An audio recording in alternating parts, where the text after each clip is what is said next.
semana bonita, una semana bendecida. En nuestro caso fue un poco intensa. Aprovecho para enviarles saludos de Samuel, de Oxana. Él estuvo un poco enfermito, ya está recuperado, pero el doctor recomendó que tenga unos otros días de reposo en casa. Por este motivo es que no han venido. Así que bueno, la primera parte de la semana Samuel se sentía mal, después ya se recuperó. Yo trabajo en casa con mi computadora, tengo mi pequeña oficina, así que tenía que distribuirme entre mi trabajo y entre jugar con Samuel. No fue algo muy sencillo, así que si en algún momento hoy hablo de Hot Wheels o de Legos, sepan tener misericordia de mí. Pero Dios es bueno con nosotros. Connie hablaba sobre las misiones. Yo creo que este es un llamamiento especial para nuestra congregación. Lo veo de una forma clara, es muy importante dedicarnos a las misiones, aportar para la obra del Señor, no solo aquí, sino en otros países. Y también hace algunas semanas, hace varias semanas, a decir verdad, me tocó ir a la escuelita dominical con Samuel, la escuelita dominical de nuestra congregación. Yo lo estaba acompañando a él.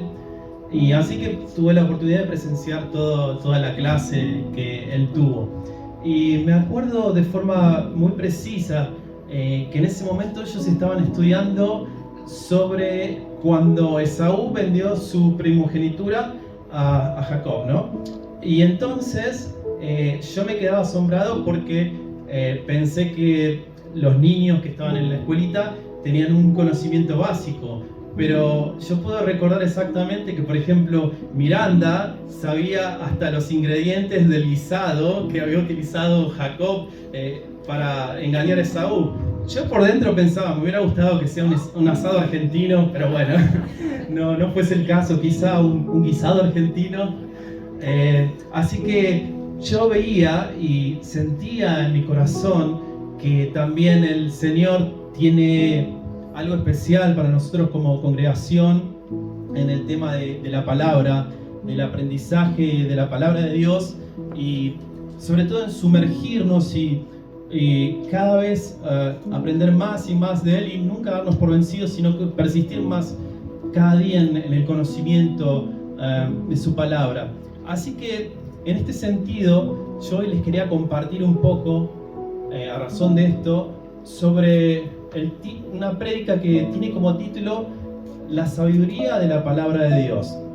Y para adentrarnos un poco a esta prédica que se basa específicamente en el aspecto de la sabiduría de la palabra de Dios, quisiera que leamos ahora juntos Timoteo, 2 Timoteo 3, 14, 15, y dice así la palabra del Señor. Pero persiste tú en lo que has aprendido y te persuadiste, sabiendo de quién has aprendido, y que desde la niñez has sabido las sagradas escrituras, las cuales te pueden hacer sabio para salvación por la fe que es en Cristo Jesús. Hay dos términos muy interesantes aquí que podemos ver. En primer lugar es sabiduría, y en segundo lugar es salvación. Pero antes de explicar esos dos términos, quisiera recordar que en ese momento Timoteo tenía aproximadamente unos 30 años.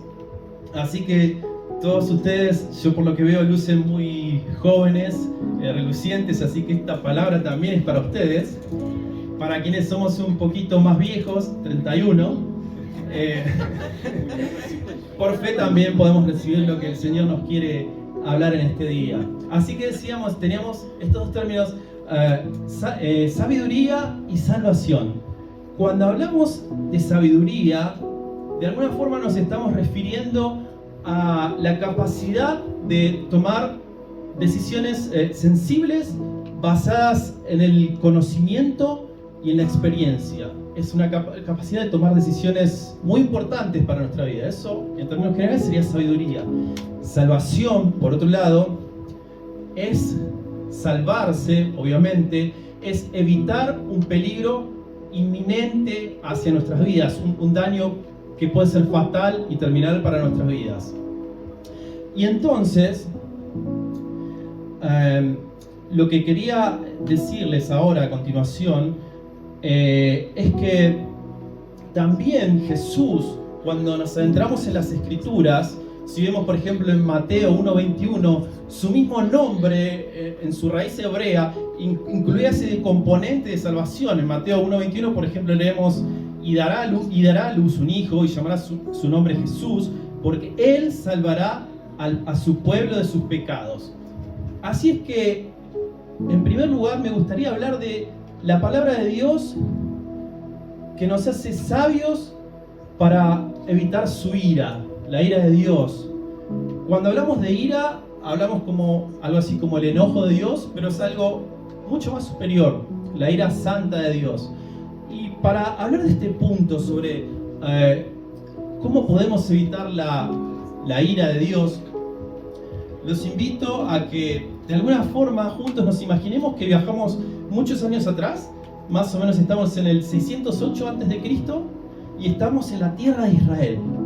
Estamos en Israel y más específicamente en Judá, porque en esos tiempos Israel estaba dividido en dos reinos, como ustedes saben. Al norte teníamos el reino de Israel, al sur estaba el reino de Judá, y en cada reino había diferentes reyes. Esta historia es una historia que a mí, cuando la leí, me conmovió. Es una historia que comienza con una tragedia. Dice la Biblia que un niño de 8 años es elegido para ser el rey de Judá. Yo lo pensaba, por ejemplo, Samuel tiene 4, va a tener 5 años, es como que en 3 años él va a ser el rey de un estado, de un país.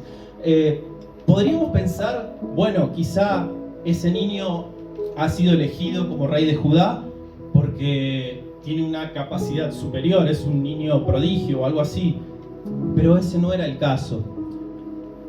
Josías, que es el rey del que estamos hablando, había sido elegido como rey de Israel porque su papá, Amón, había sido asesinado.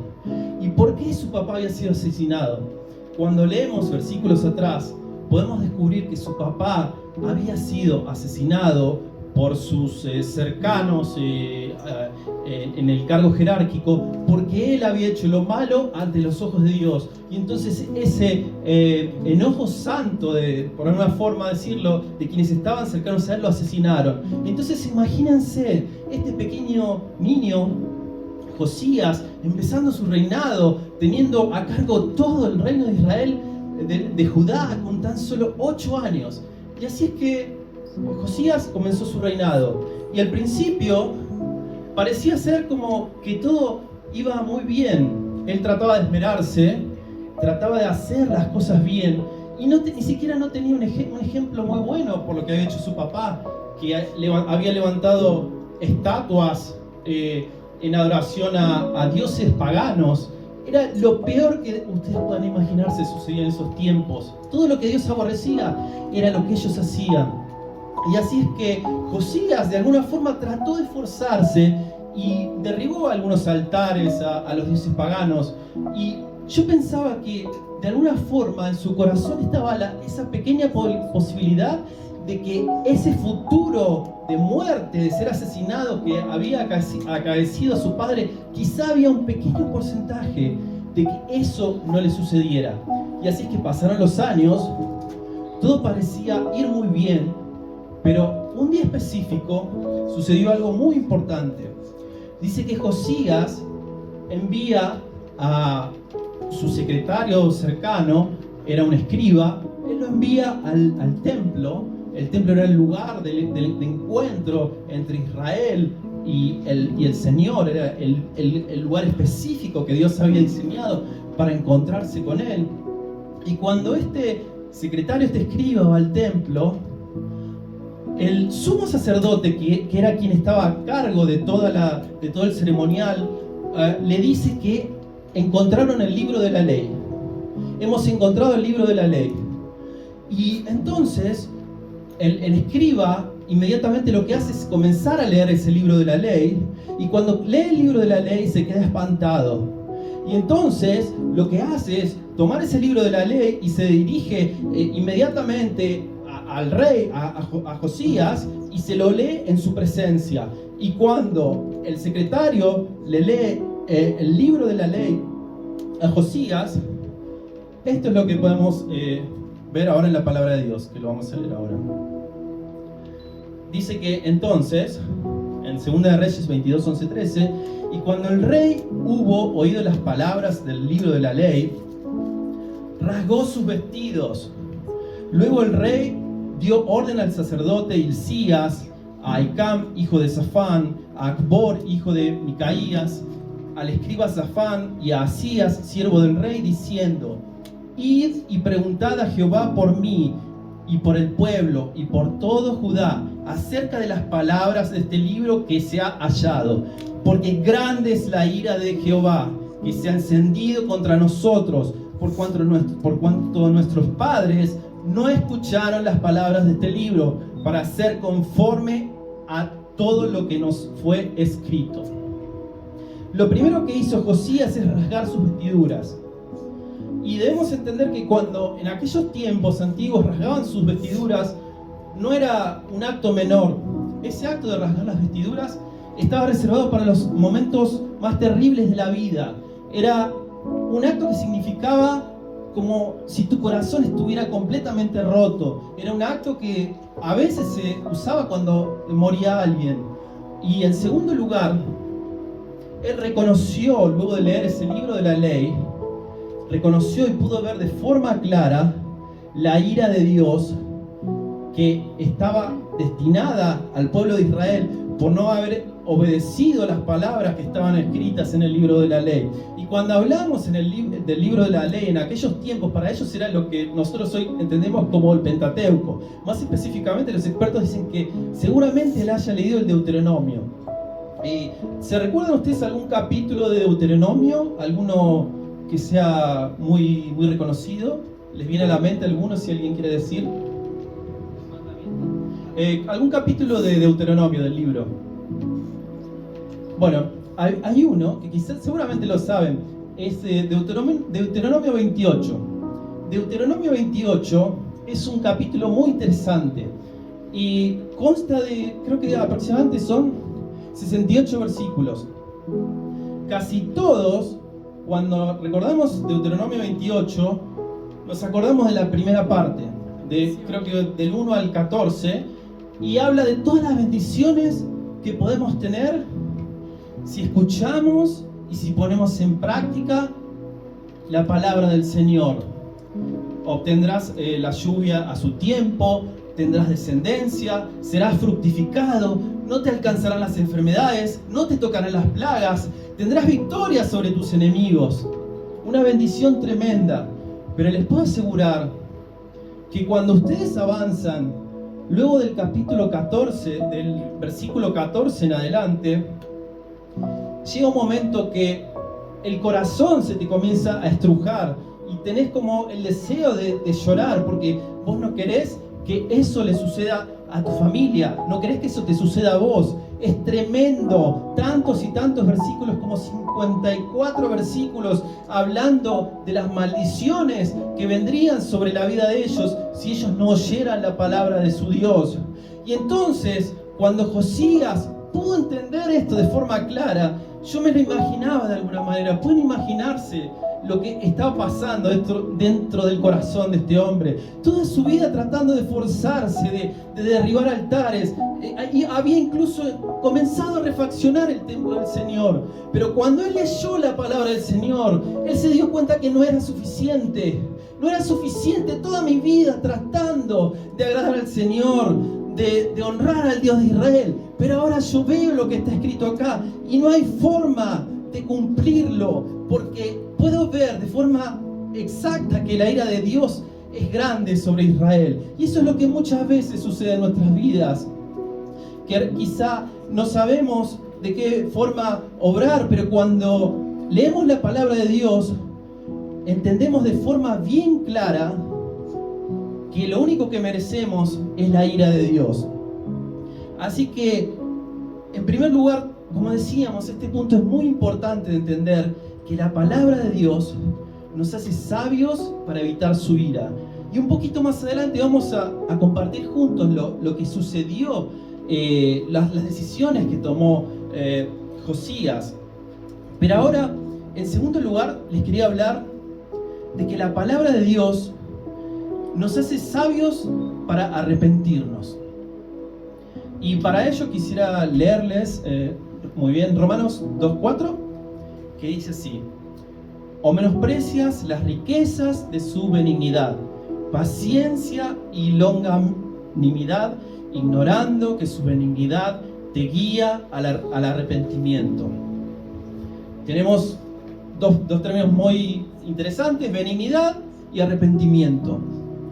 Muchas veces, quizá nosotros, como teniendo la bendición de desenvolvernos en un ámbito cristiano, para nosotros es más sencillo, pero cuando alguien le pregunta a una persona que no se congrega o no tiene un conocimiento bíblico, les van a decir que Dios es un Dios bueno, Dios es un Dios de amor, Dios es un Dios de perdón, Dios es un Dios de posibilidades.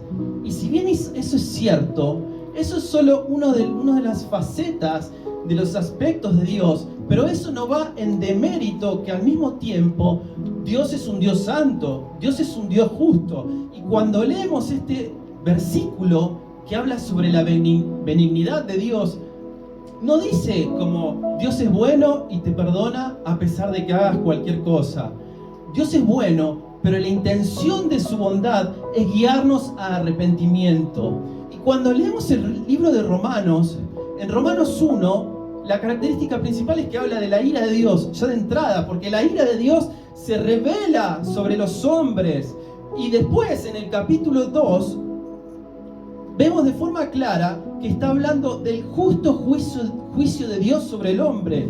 Ese es en el contexto que fue escrito este versículo. Sí que Dios es bueno, pero Dios también es un Dios que tiene una ira justa, y su santidad no permite que nos acerquemos a Él con nuestros pecados, con nuestra vida pecaminosa, con nuestra actitud de darle las espaldas a Él. Y entonces quisiera contarles en este sentido que en primer lugar la palabra de Dios nos va a guiar a un arrepentimiento. Y me gustaría focalizarme ahora que esto lo podemos ver como una actitud interior, como en nuestro corazón, en nuestra mente. Y el rey Josías, lo que él hizo en primer lugar, cuando él entendió lo que estaba escrito en el libro de la ley, cuáles eran los mandamientos de Dios para el pueblo de Israel, lo primero que él hizo es, inmediatamente pidió que reunieran todo el pueblo. Y puso a todo el pueblo reunido y juntó a todos los ancianos de Israel y les comenzó a leer en voz alta todo lo que estaba escrito en la palabra de Dios. Y saben, una vez yo había escuchado una historia que sucedió en la Unión Soviética. Y dice que había un hombre que viajaba en un tren. Y en esa época, ahora aún hoy en día hay esos trenes, pero son unos trenes de larga distancia y que te toca compartir la habitación con otras personas. Entonces, cuando tú viajas en esos trenes, tienes que orar al Señor que te toque compartir toda la estadía con una persona agradable, porque a veces no suele ser así. Pero este hermano, que era cristiano, le tocó compartir la habitación toda la noche con otro hombre que parecía bastante decente. Dice entonces la historia que en un momento el hermano cristiano empezó a compartirle sobre el Evangelio, y tenía un Nuevo Testamento en ese momento que en la Unión Soviética era como una reliquia, porque estaba totalmente vetada la palabra de Dios. Dios había sido reemplazado por el Estado. Entonces este hombre comenzó a escucharlo y se mostró bastante interesado. Cuando terminó el viaje, el hombre le dijo: ¿me prestarías el Nuevo Testamento por una semana? El hermano le dijo: sí, como no, dame la dirección, al cabo de una semana lo voy a buscar. Cuando el hermano regresó a buscar el Nuevo Testamento, se encontró con algo bastante interesante. No se encontró con un Nuevo Testamento, sino que se encontró con dos Nuevos Testamentos, porque este hombre había entendido la palabra de Dios, la importancia de la palabra de Dios y cómo escaseaba durante la Unión Soviética, y había copiado a mano todo el Nuevo Testamento, palabra por palabra. ¿Podés creerlo? Y muchas veces nosotros, que tenemos todo el acceso nuestro, el teléfono, la computadora, etcétera, etcétera, podemos pasar tantas horas leyendo, investigando la palabra de Dios, pero a veces no lo hacemos. Y por eso hacer énfasis en lo que hizo el rey Josías, que reunió a todo el pueblo y leyó la palabra de Dios. La importancia de leer y tener el entendimiento de lo que está escrito en la palabra del Señor. Porque para arrepentirse es necesario conocer nuestros pecados. Pero para conocer nuestros pecados tenemos que conocer lo que está escrito en la Biblia. Porque si no, a veces nuestro corazón, como está escrito, también es bastante engañoso. Por eso es tan importante dedicar tiempo a la palabra, al estudio de la palabra de Dios. Y en tercer lugar, como veníamos diciendo, que la palabra de Dios tiene distintas formas de iluminarnos o dotarnos con su sabiduría. Vemos que la palabra de Dios también nos hace sabios para volvernos a Él.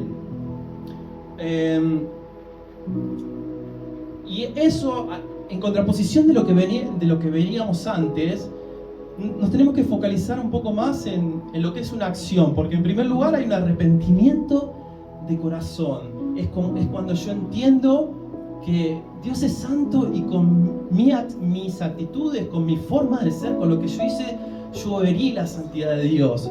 Y cuando eso sucede, cuando hay un arrepentimiento genuino de corazón, lo que le sigue es una acción. Y entonces me gustaría leer 2 Corintios 3, 14, 15, que dice así: pero el entendimiento de ellos se embotó, porque hasta el día de hoy, cuando leen el antiguo pacto, les queda el mismo velo no descubierto, lo cual por Cristo es quitado. Y aún hasta el día de hoy, cuando se lee Moisés, el velo está puesto sobre el corazón de ellos. Pero cuando se conviertan al Señor, el velo se quitará. Y dice que Josías, cuando él se arrepintió y reunió a todo el pueblo para leer la palabra, inmediatamente lo que hizo fue destruir todos los altares. Y acá también lo que podemos ver es esta palabra velo. Me gustaría hacer un poquito explicar un poquito lo que aquí se refiere. Obviamente este versículo está más destinado al pueblo judío.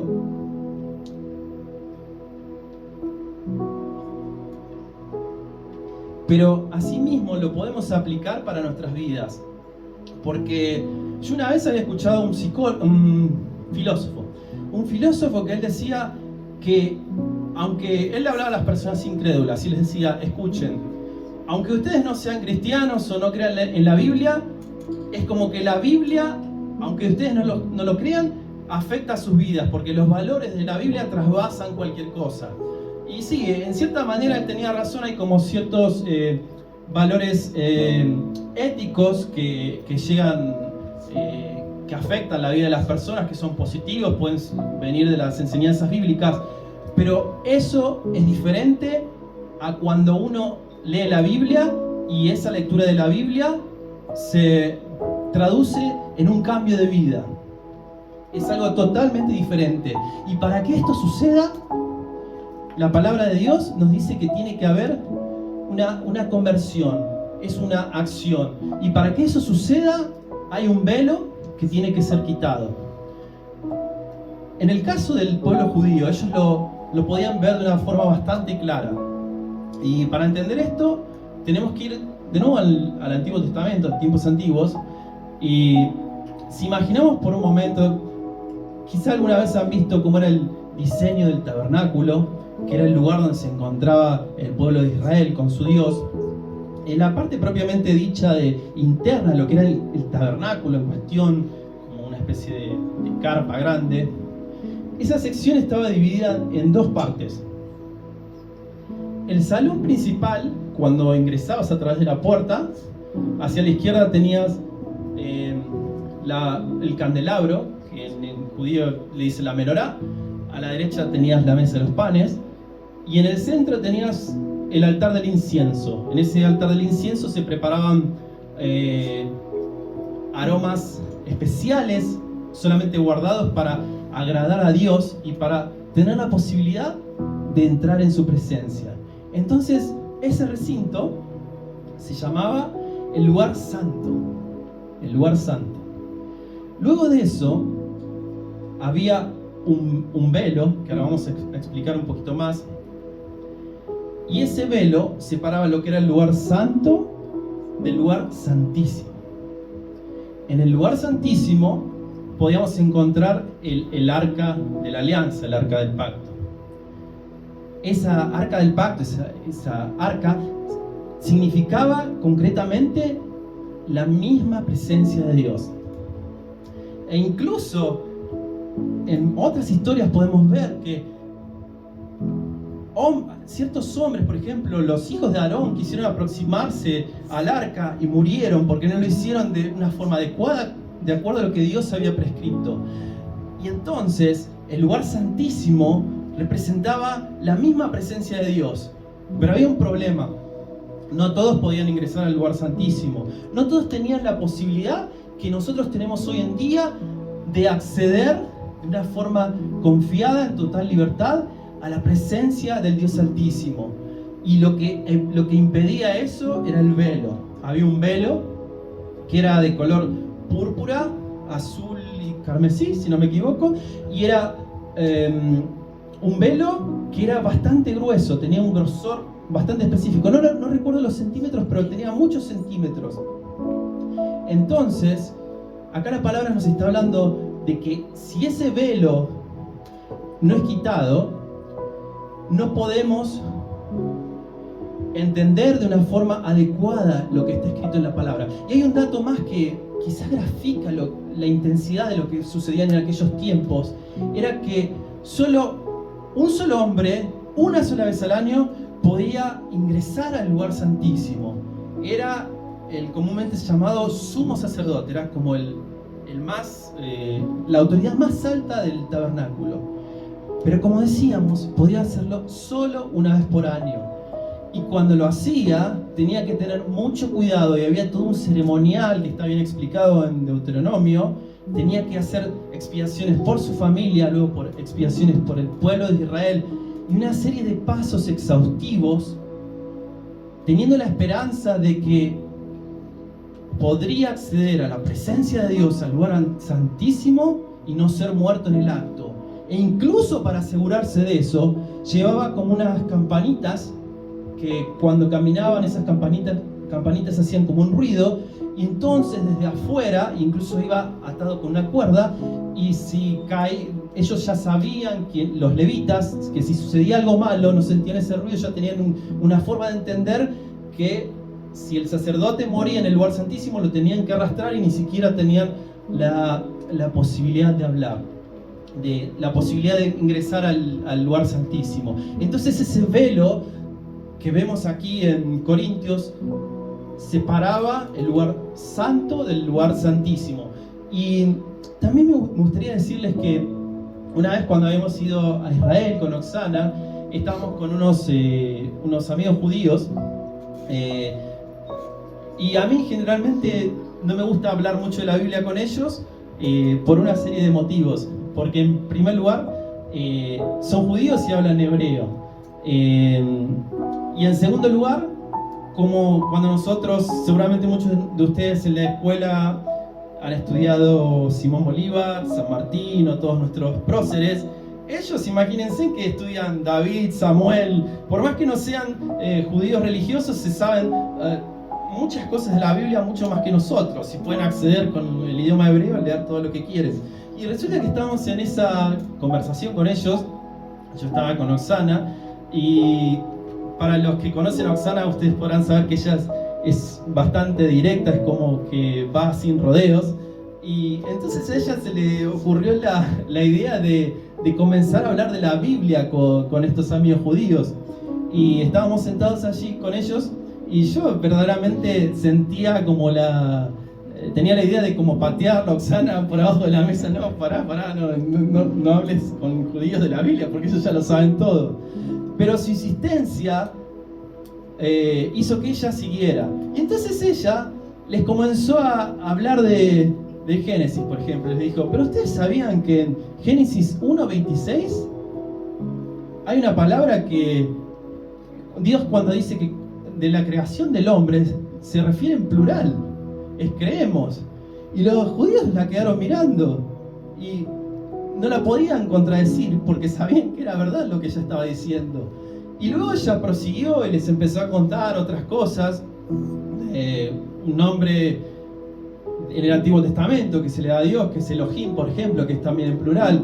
Y ellos se quedan sorprendidos. Y entonces ahí yo me di cuenta que quizá ellos podrían tener muchísimo conocimiento bíblico, conocimiento de la lengua hebrea, pero el velo no les había sido aún quitado. Y cuando Oxana empezó a hablar, ellos estaban completamente sorprendidos y decían, pero contanos más, queremos saber más, a ver, mostranos. Y la charla prosiguió y prosiguió. Entonces, quisiera pasar al siguiente punto, que es el punto que nos dice que la palabra de Dios nos hace sabios para tener la vida eterna. Y para eso quisiera leerles Juan 5, 39, 40. Y dice que Jesús estaba hablando con los religiosos de la época. Y entonces les dice así: escudriñad las Escrituras, porque a vosotros os parece que en ellas tenéis la vida eterna, y ellas son las que dan testimonio de mí, y no queréis venir a mí para que tengáis vida. Claro, ellos pensaban que eran los genios en la Biblia, que eran los super justos delante de Dios, pero el velo no les permitía ver que la vida eterna, Jesucristo mismo, estaba delante de ellos. Y ahora, mientras, si por favor puede ser el hermano que toca el piano, si puede sonar una alabanza, quisiera compartirles una historia más. Dice que, como decíamos, la palabra de Dios nos hace sabios para tener la vida eterna. Y ellos no lo pudieron ver. Y entonces en Hebreos, cuando leemos, dice que en los antiguos tiempos Dios nos decidió hablar a través de... Dios le hablaba a su pueblo a través de los profetas. Pero ahora nosotros tenemos la posibilidad de que Dios nos hable, de que nos muestre su sabiduría a través de Jesucristo. Y habían dos discípulos que iban caminando hacia Emaús y Jesús había sido ya crucificado. Y entonces estos hombres iban camino a Emaús, iban como decepcionados, iban discutiendo entre ellos, porque todas las esperanzas que ellos tenían de que Israel sea salvo, de que puedan ser liberados de la opresión romana, era como que de un día para el otro todo había terminado. Y de repente, cuando menos lo imaginaban, aparece Jesús. Y Jesús comienza a caminar al lado de ellos. Y ellos no se dan cuenta quién está caminando con ellos, porque todavía tenían el velo. Y Jesús les pregunta, ¿y de qué están hablando? ¿Qué están discutiendo? Y ellos le dicen, ¿pero cómo tú no sabes? ¿Eres el único que estando en Jerusalén no sabes todas las cosas que han acontecido? Jesús, aquel profeta, poderoso en obra y en palabra delante de Dios, ha sido crucificado. Nuestra esperanza de ser un pueblo libre, de un día para el otro, ha terminado. Pero espera un momento. Ahora también recordamos que dos mujeres fueron a la tumba. Y cuando fueron a la tumba, vieron a un ángel. Y el ángel les dijo que Jesús había resucitado. Y aún así, otros de nuestros discípulos fueron a constatar lo que había sucedido. Y la tumba estaba vacía. Y entonces ellos siguieron caminando. Y dice que Jesús les abrió las Escrituras. Dice específicamente, comenzó a compartir con ellos las leyes y los profetas. era exactamente lo que Josías había leído, el Deuteronomio, donde se enseña de la ira santa de Dios. Pero a medida que iba revelando las Escrituras, algo especial estaba sucediendo, porque es cierto que la ley y los profetas muestran la ira de Dios, pero también hay una promesa. También la ley y los profetas también muestran que en un día determinado Dios va a enviar a su Salvador y va a traer salvación a Israel y al mundo entero. Y es así que Jesús les comparte, pero aún ellos no podían entenderlo de una forma completa. Siguieron caminando y Jesús les dice: bueno, ahora yo me quiero ir. Jesús quería tomar su rumbo. Y ellos le insistieron porque comenzaron a sentir como que algo especial estaba sucediendo. Entonces Jesús accede a lo que ellos habían pedido. Se dirigen a un lugar a comer, comparten la cena, y en el momento que Jesús parte el pan, ellos se dan cuenta quién estaba con ellos. Pero cuando se dan cuenta, Jesús desaparece. Y luego que desaparece, estos discípulos comienzan a mirarse entre ellos y se dicen algo lindo. ¿No te acordás que cuando caminábamos y Él abría las Escrituras delante de nosotros, algo pasaba en nuestros corazones? Yo sentía como que mi corazón ardía. Y ahí mismo era que el velo había caído. Jesús les había abierto las Escrituras y les había explicado la promesa de Dios que se había cumplido en ese mismo día. Los invito a ponerse de pie y orar en este momento a Dios. Orar a Dios por su palabra, por el regalo que Él nos dio, por el privilegio que tenemos de tener en nuestras manos su palabra, recordando que generaciones atrás quizá daban su vida por leer un pedacito de la Biblia, y hoy tenemos nosotros todo a nuestro acceso. Señor, oramos porque tu palabra nos hace libres de tu ira, Señor. Oramos entendiendo, Señor, lo que entendió Josías, Señor, que tú eres un Dios de amor, pero que tú también, Señor, tienes ira santa, Señor. Y oramos, Señor, entendiendo, Señor, que la única forma de acceder al lugar santísimo es a través de Jesucristo, Señor. Gracias, Señor, porque tú nos diste la sabiduría de evitar la ira santa que nos correspondía, Señor, porque no hay ni un solo justo delante de ti, Señor.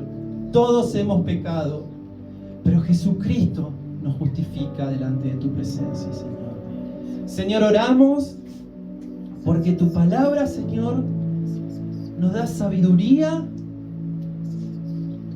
para arrepentirnos en nuestro corazón, Señor.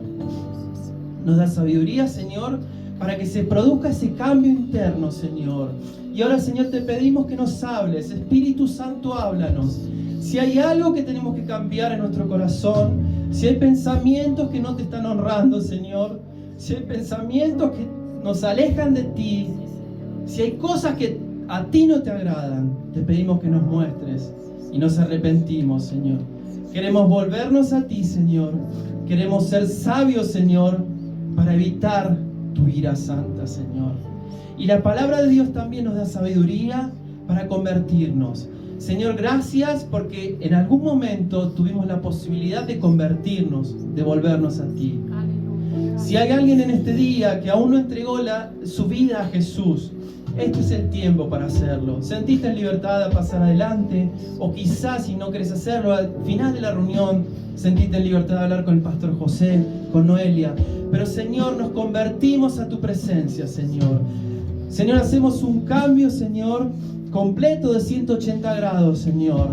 Durante tanto tiempo, Señor, hemos pecado, Señor. Hemos cerrado el blanco, Señor. Pero, Señor, nuestra intención, Señor, es honrarte, Señor. Nuestra intención, Señor, es acceder a tu presencia. Porque sabemos, Señor, que el velo se ha quitado, Señor.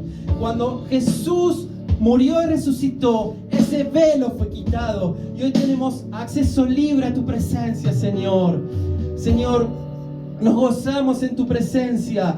Entramos confiadamente, Señor, al trono de la gracia. Entramos confiadamente a tu presencia, Señor. Si hay algo que te limita a acceder a la presencia del Señor, no permitas que el enemigo te condene.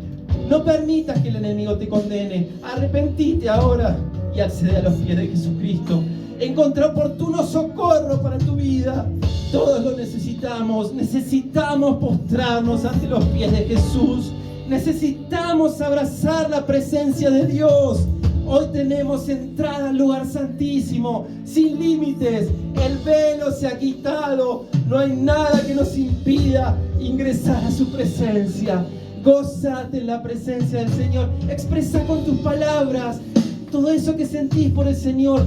Decile cuánto disfrutás de compartir en su presencia. Decile cuánto lo necesitas. Pregúntale aquello que quieres saber, porque el Señor te habla en este tiempo. El Espíritu Santo habla a tu corazón en este día. Y también, Señor, te damos gracias porque tu palabra, Señor, nos da sabiduría, Señor, para ser salvos, Señor. Para ser salvos, Señor. Para ser salvos, salvos en ti. Solo en ti somos salvos en Cristo, Señor. Nos esperaba una condenación eterna, Señor. Nos esperaba todo lo que el rey Josías había visto, todo lo que está escrito en Deuteronomio y aún mucho más, Señor. Nos esperaba lo peor, Señor. Pero tú hiciste posible, Señor, que esa historia se revirtiera, Señor. Y cuando Josías pensaba que era imposible, tú lo hiciste posible, Señor. Porque solo a través tuyo podemos ingresar a tu presencia. Alabamos tu nombre, Señor. Alabamos tu presencia, Señor. Manifiéstate en este día, Señor. Úsanos, Señor. Úsanos, Señor.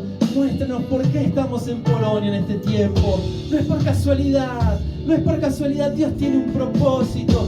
La palabra de Dios no regresa vacía. Hay un propósito. Hay un propósito de Dios cuando Él lanza su palabra. Y Dios seguramente ha lanzado una palabra hacia tu vida. Solo tú lo sabes. Tú lo sabes quizás en lo más interno de tu corazón. Si tú indagas un poco, te darás cuenta aquello que Dios te está hablando en este día.